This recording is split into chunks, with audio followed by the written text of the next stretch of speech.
था कि उनका व्यक्तित्व कैसा था, क्योंकि जब भी 10 राजेंद्र प्रसाद रोड पे वो रहते थे, मैं जाता था, अटल जी भी रहते थे, सुंदर सिंह भंडारी जी भी थे, जगदीश माथुर और वो, तो वहां जो उन्होंने ये जो मैंने अभी प्रार्थना की है, मतलब मैंने महसूस किया कि वो एक शरीर नहीं, एक चेतना थे और हमेशा एक कल्याण की भावना सबके प्रति उनकी रहती थी और निरंतर काम में ही लगे रहते थे, मतलब लेखन कार्य करते रहते थे और एक फोकस्ड हमेशा रहते थे, या यात्रा करते टाइम पे भी थोड़ी बहुत चर्चा करते थे, फोकस रहते थे। तो मैंने जो महसूस किया उनके अंदर दो भाव निकल के, एक तो समतत्व का भाव और दूसरा परिग्रह। ये भाव ऐसे होते हैं कि बहुत अथक साधना करने के बावजूद भी ये आते नहीं है, मतलब कहीं भी पक्षपात आ जाता है। तो मैं आपको बताता हूँ कि जब वहां जाता था, एक बिरजू खानसामा होते थे तो सबको तो जी करके बोलते थे। तो अच्छा बिरजू जी, कितने बजे हमें आप खाना दे देंगे? उसके तुरंत बाद अच्छा अटल जी तो बैठ लेते हैं, अपन थोड़ा सा उसके विचार विमर्श कर लेते हैं।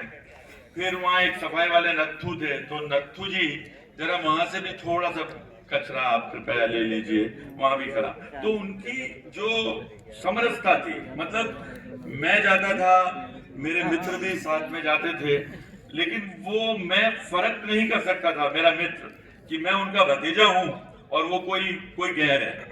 मतलब उनका जो दृष्टिकोण था, जो बातचीत करने का तरीका था, वो ऐसा था कि सबके प्रति समतत्व की भावना थी।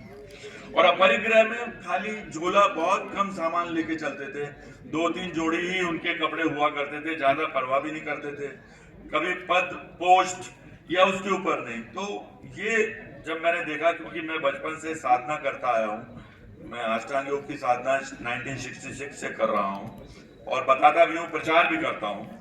और एकात्म मानवतावाद को क्योंकि अब धरातल पे उतारना है, लोगों के अंदर उस एकात्म मानवतावाद को उतारने के लिए मैंने महसूस किया कि उन जो सोचते थे वो 3 चीजें हैं।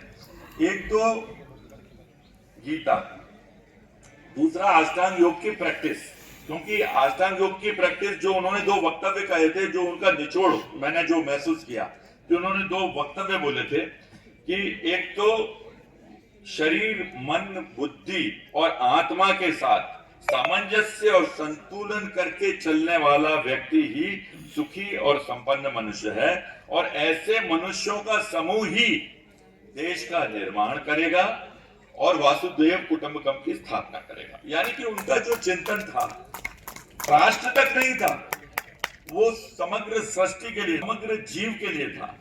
तो मुझे ऐसा लगता था जैसे पूरी जब मैं गीता पढ़ता हूं तो पूरा का पूरा गीता उन्होंने अपने जीवन में उसको उतार ली थी और एकात्म मानवतावाद का इतना सरलीकरण दर्शन दिया कि पहले तो अपने इसमें संतुलन करना है कि भाई शरीर, मन, आत्मा के साथ सामंजस्य करके चलने वाला, मतलब इसके साथ कैसे करेंगे सामंजस्य? बगैर अष्टांग योग के आप कर ही नहीं सकते। यम, नियम, आसन, प्राणायाम, प्रत्याहार, धारणा, ध्यान, समाधि। हम चाहे लाख हेल्थ की किताब पढ़ लें, 1 घंटा सुबह, 1 घंटा व्यायाम की चर्चा करें, लेकिन हम व्यायाम नहीं करेंगे, हम अपने जीवन में नहीं उतारेंगे तो इंद्रिय निग्रह नहीं आएगा, हमारे व्यवहार में नहीं आएगा। यानी भाषण हम बहुत अच्छा कर लेंगे, बोल अच्छा लेंगे, लेकिन जब भी कोई हमारे व्यवहार में आएगा, हमारी जो मेंटल बॉडी है, स्पिरिचुअल बॉडी है, जो आध्यात्मिक शरीर है और मानसिक शरीर, जब तक उसका ऑरा तैयार नहीं होगा, क्योंकि दीनदयाल जी को जहां तक मैंने देखा वो बहुत अच्छे भाषण नहीं करते थे, अटल जी बहुत अच्छा बोलते थे, लेकिन दीनदयाल जी चिंतक थे, स्पाइन थे और बहुत गहराई थी उनके अंदर।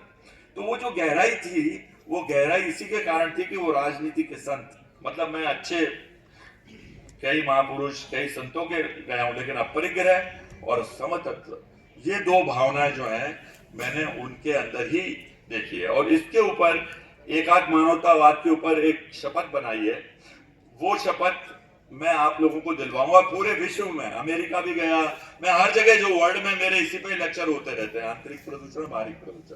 तो मैं कृपया आप सबसे रिक्वेस्ट करूंगा, 2 मिनट की शपथ है और इसको जगह जगह कॉलेज में, स्कूल में इस शपथ को मैं करा रहा हूं। ये एकात्म मानवतावाद दर्शन के ऊपर ये शपथ है। तो प्लीज जरा खड़े हो जाएंगे और अपने हृदय पे हाथ रख लेंगे खाली 2 मिनट के लिए, मैं शपथ दिलाता हूँ। और आप सोचिएगा कि ये शपथ, ये विचार बचपन से ही अगर आ जाए तो एकात्म मानवतावाद जीवन में उतर जाएगा।